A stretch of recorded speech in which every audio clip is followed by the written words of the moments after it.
What a month July was for movie junkies. First, we had Mission Impossible, which, by the way, is one of the few franchise films which has gotten better with each new addition. And then the week after, we got Barbie and Oppenheimer releasing the same day. An iconic and historic weekend for Hollywood indeed, raking in billions from all over the world. It has been around a month since Christopher Nolan's Oppenheimer release, and as always is the case with Nolan, people have ample to ponder upon once they get done watching his movies. Views across the board has been polarizing in how the movie was,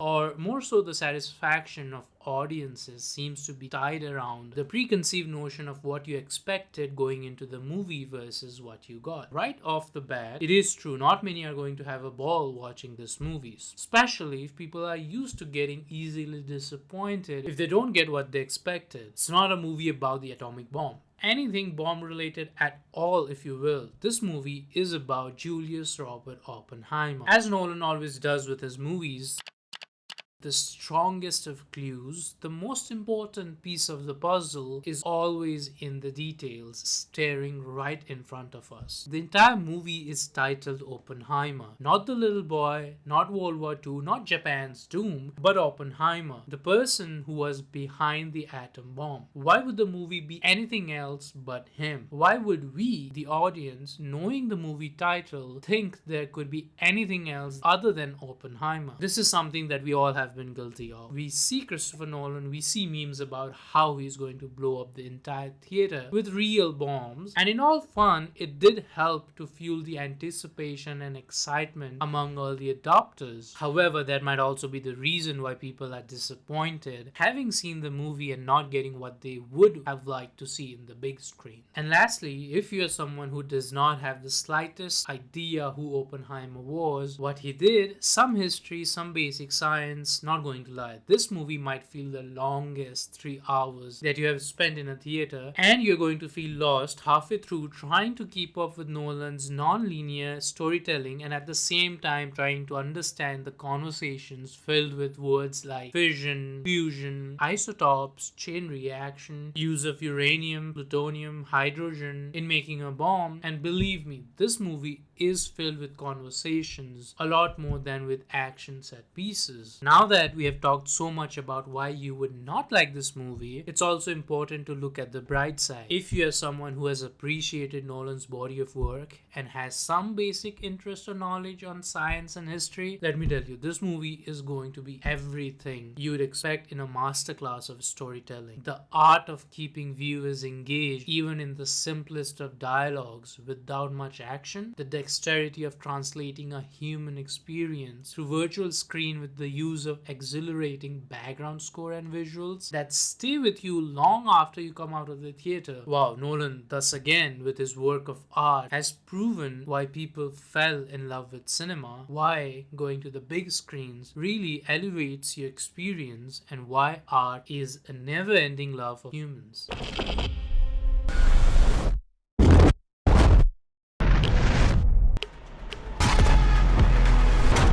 Now, jumping back to what the movie is actually about, it explores the world of Oppenheimer, and we, the audience, are witnessing the events as he sees them from his perspective, which is also shown in the colored sequences. There are parts in the film that are shot in black and white, which are from the perspective of Louis Strauss, played by Robert Downey Jr. The movie really takes time to delve into the person Oppenheimer, which I think is the best part about this movie. A lot of time when we mention Oppenheimer, his work, his creation, the atomic bomb, and the consequences is always something that overshadows his life. And this movie thankfully does not do that. This movie shows other aspects of his life, which is pretty humanizing to think about. And I think that is what surprised a lot of people, because they were thinking they would be getting some action with Nolan being the director of atomic bombs, some scenes with Hiroshima or Nagasaki. But I'm glad that Nolan didn't go that way and really really took the time to show us what Oppenheimer was behind the scenes. It also shows that Oppenheimer was not a perfect man. He was a chain smoker, a womanizer if you will, and got into trouble for his opinionated beliefs around communism. Besides all this, he was a brilliant physicist who had an important role in the history of atomic bombs. This movie, as always, follows Nolan's non-linear storytelling, which keeps the viewers engaged in a 3-hour long movie that is filled with conversations that really helps to have something to keep the viewers engaged and keeping their mind active to make sure that we are not forgetting something. And believe me, if you do struggle with keeping yourself engaged in a conversation and you have low attention span, you might forget a couple of things, because even though it's a 3-hour long movie, it is pretty tight. There are things that are said within the movie and it is not repeated again. I know there might be a lot of people who are just waiting for this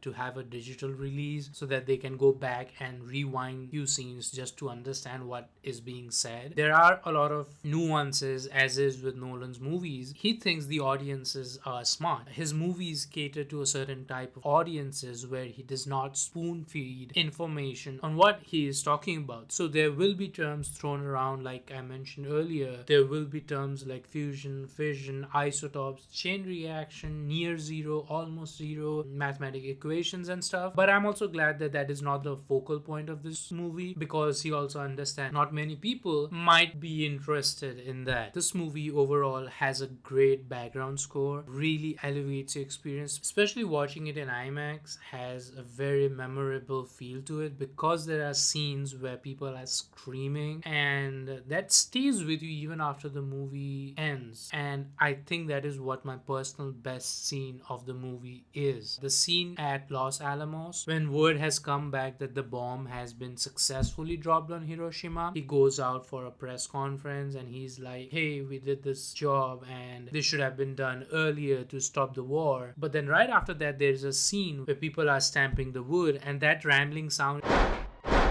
is something that we hear throughout the movie, but then that is the point where it's revealed this is what Oppenheimer has been listening as a sign of nightmares that he still keeps having even to this day in the future. I obviously can't move on without mentioning Robert Downey Jr.'s role as Louis Strauss, and most people have typecast him as the Iron Man of Marvel Universe, and even after like Doolittle or his ventures outside the Marvel Universe, it's very hard to see him not donning the character of Tony Stark. And you'd be surprised seeing him in this movie, because apart from the beginning scenes with him, I don't think there is even the slightest of times when we feel like he is giving the impression of an Iron Man or a Tony Stark, which by the way is the sign of a great actor. He deserves all the praise for being such a great addition to the movie. And talking about additions, there are a lot of cameos in this movie, very renowned and notable people playing characters